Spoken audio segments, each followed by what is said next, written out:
4 ways to instantly reduce your admin in your business. Now, I don't know about you, but admin kind of sucks the time out of more productive and profitable things that you should be doing. Step number 1 is create a frequently asked questions page on your blog or your website. Chances are that 80% of the stuff that you're doing, emails that you're answering, are questions that you are answering over and over and over again. By having a frequently asked questions page on your blog or website, people can go there and answer their own questions. Number 2 is to create a template of responses in a Google Sheet that answers the most commonly asked questions that you constantly get in your inbox. So instead of typing the same reply over and over again, taking you hours and hours and hours of your life all the time, simply have a whole entire document of templated replies that you can then copy and paste the replies to. Better than that, use yourself some software like Techmatics that allows you to, with the click of one button, load those templated replies straight into your CRM,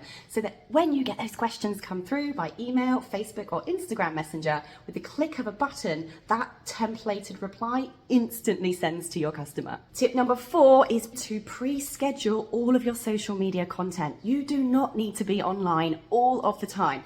Batch record your video tips, batch record your written posts, and then load them into a social media auto posting tool like techmatics.com and watch your admin be done on autopilot by the bots.